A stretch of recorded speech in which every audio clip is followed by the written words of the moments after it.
بسم اللہ الرحمن الرحیم۔ سامعین و ناظرین، آج کی اس ویڈیو کے اندر ہم آپ کو سفر کی نماز جو قصر کرنے کا حکم ہے اس کے متعلق احادیث بھی سنائیں گے اور انشاءاللہ مزید اس پر ویڈیو بنا کر اپلوڈ کریں گے سفر کی نماز کے متعلق جو فقہی مسائل ہیں۔ تو سب سے پہلے سفر کا معنی کیا ہے؟ سفر کا معنی ہے کھلنا۔ تو جب بندہ سفر کرتا ہے تو اس پر مختلف چیزوں کے راز کھلتے ہیں، تو اس لیے اس کو سفر کہا جاتا ہے۔ شریعت میں سفر کسے کہتے ہیں؟ 3 دن کی مسافت طے کرنا، دن رات ملا کر 3 دن کی مسافت طے کرنا اوسط چال کے ساتھ، اور سال کے چھوٹے دنوں میں، اور رات کا جو سکون ہے، دن کا جو سکون ہے، نمازوں کا جو وقفہ ہے وہ نکال کے پیدل جو ہے وہ سفر کرنا، یہ شرعی طور پر اس کو علماء نے جو اندازہ لگایا وہ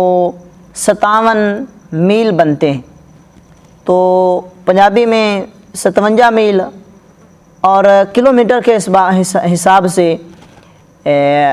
حنفیوں کے نزدیک خصوصاً اہل سنت و جماعت اس کا جو شرعی مسافت بتاتے ہیں وہ 92 کلومیٹر ہے۔ یعنی کوئی بندہ اپنے گھر سے 92 کلومیٹر کی مسافت طے کرنے کے لیے اس ارادے سے اپنے گھر سے نکلتا ہے تو وہ بندہ شرعی طور پر مسافر ہے، اور وہ راستے میں جو بھی نمازیں آئیں گی 4 رکعت والی نماز تو وہ قصر ادا کرے گا، یعنی 4 کی بجائے 2 رکعت پڑھے گا۔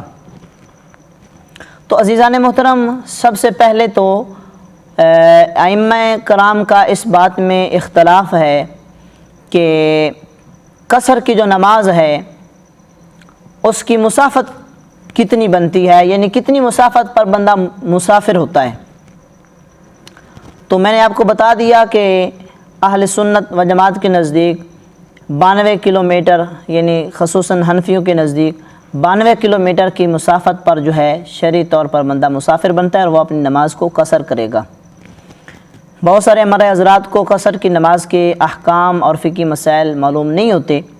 حالانکہ یہاں تک لکھا ہے کہ اگر کوئی بندہ شرعی طور پر مسافر ہے اور وہ پوری نماز پڑھتا ہے تو وہ گناہ گار ہے، اور قصر نماز پڑھنا مسافر پر واجب ہے امام اعظم ابو حنیفہ کے نزدیک۔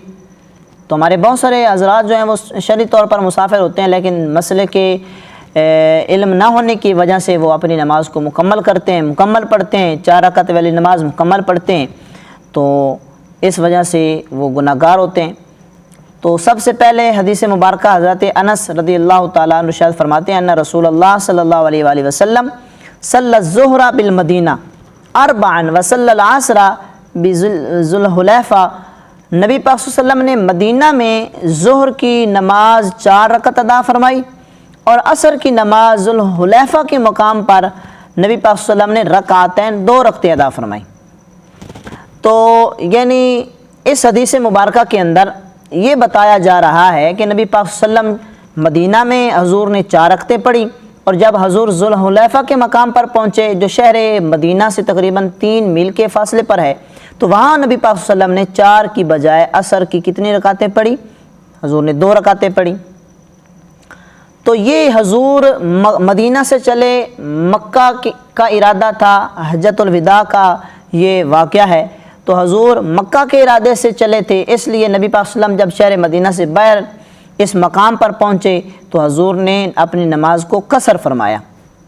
اور اس میں جو ذی الحلیفہ کا مقام ہے یہ شہر مدینہ سے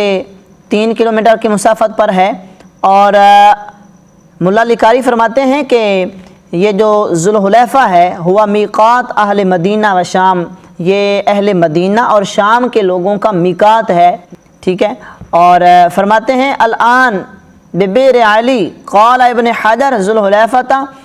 فرماتے ہیں اس وقت اس کو بیر علی کہا جاتا ہے، اس ذی الحلیفہ کے مقام کو بیر علی کہا جاتا ہے۔ اور آگے ملا علی قاری اسی حدیث کی شرح میں لکھتے ہیں کہ بعض لوگوں نے کا یہ ظام ہے، بعض لوگوں کا یہ گمان ہے کہ حضرت علی نے اس جگہ پر جنوں سے جنگ کی تھی۔ فرماتے ہیں ولا اصل لذالک، اس بات میں کوئی سچائی نہیں ہے، اس کی کوئی اصل نہیں ہے۔ اب اس حدیث مبارکہ سے بہت سارے گمراہ اور لبرل قسم کے لوگ جو ہیں وہ یہ بات اخذ کرنے کی کوشش کرتے ہیں کہ جب بندہ اپنے گھر سے اپنے فصل کی رکھوالی کے لیے یا سیر کے لیے نکلتا ہے، تو جب وہ اپنے گھر سے اپنے فصل کی رکھوالی سیر کے لیے نکلا تو اب وہ مسافر ہو گیا، وہاں اپنے کھیتوں میں جا کر وہ سفر پڑے گا۔ حالانکہ ایسی کوئی بات نہیں ہے۔ شرعی مسافر وہی ہے جو میں نے آپ کو بتا دیا۔ انشاءاللہ اس کے مزید دلائل آگے آ رہے ہیں، وہ انشاءاللہ اگلی ویڈیو میں ہم اپلوڈ کریں گے۔